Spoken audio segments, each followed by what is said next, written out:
Good morning, welcome back to my channel. তোমরা সবাই কেমন আছো? আশা করি ভালোই আছো। আমিও ভালো আছি। সকালে ঘুম থেকে উঠে সব কাজকর্ম শেষ করে নিলাম তাড়াতাড়ি।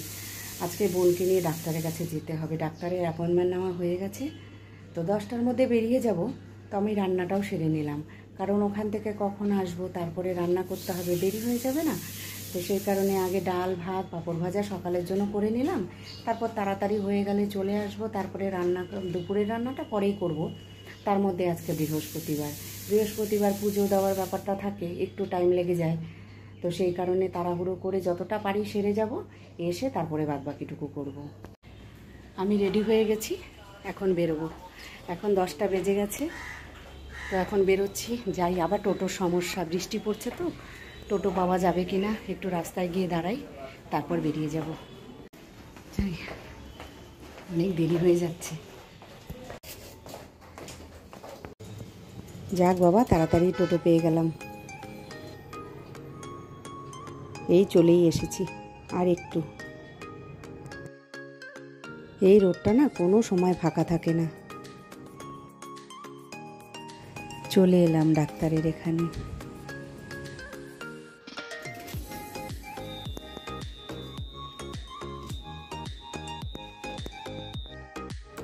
ডাক্তার দেখানো হয়ে গেছে, ভিড় ছিল না, খুব তাড়াতাড়ি হয়ে গেল। এখন বাড়ি ফিরে যাচ্ছি।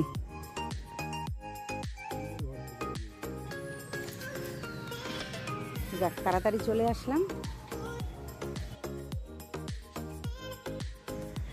খরগোশগুলোকে দেখতে এলাম, সকালবেলা আজকে আসিনি, তাড়াহুড়োতে ওদের সাথে দেখা করা হয়নি। এই যে দেখো, খাঁচায় বন্দি আজকে। এত ছটপট করে, আজকে খাঁচায় বন্দি করে রেখেছে। আরেকটা, এই দেখো। ওই বাপরে বাপরে, আয় ওপরে, আয় ওপরে উঠে আয়।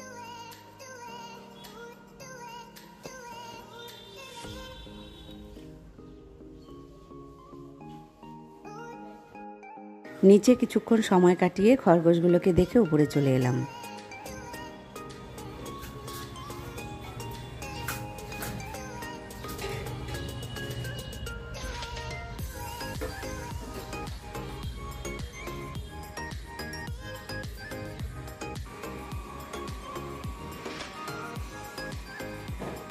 এই চিন্টু আসবে, ওই যে বোনকে ডাক্তার দেখানো হলো, তো ডাক্তার দেখিয়ে এসে চান করে নিলাম। এখন পুজোটা দিয়ে দেবো, আজকে বৃহস্পতিবার।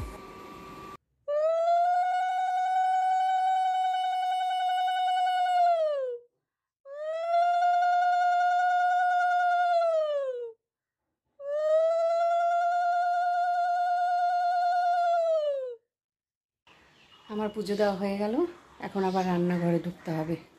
দেখি কি রান্না করা যায়। রান্নাঘরে এসে চিন্তায় পড়ে গেলাম, কি রান্না করব। আজকে বাজার আসেনি, হয়তো সময় পাইনি, সেজন্য বাজার করতে পারিনি, কিন্তু রান্না তো আমাকে করতেই হবে।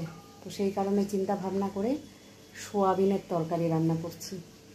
এখন সোয়াবিনের তরকারি রান্না করব দুপুরে, আর কোনো কিচ্ছু করতে পারবো না, কারণ সকালে ডাল পাঁপড় ভাজা করেছিলাম, সেগুলো আছে। আর এখন সোয়াবিনের তরকারি দিয়ে দুপুরবেলাটা এই দিয়ে সেরে নেব। এই যে চলে আসছে। যাক, পেশেন্ট এখন বিশ্রাম করছে।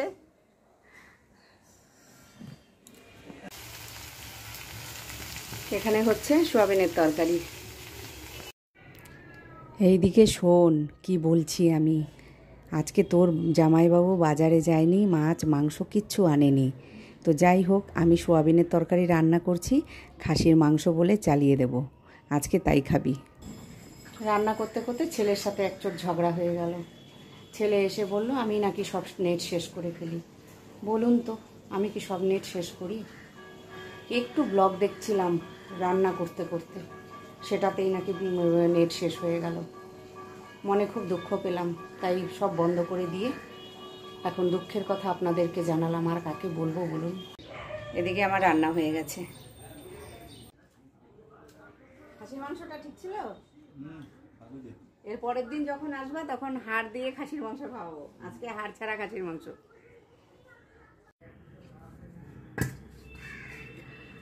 সবাইকে খেতে দিয়ে সবার খাওয়া দাওয়া হয়েও গেছে, সবার শেষে আমি খেতে বসেছি, আমারও খাওয়া দাওয়া হয়ে গেছে।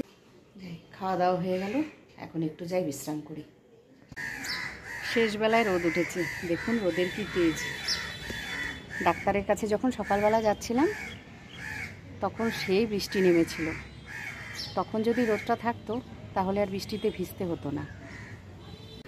কাপড় জামাগুলো তুলে নিই, বলা যায় না আবার কখন বৃষ্টি নেমে পড়বে।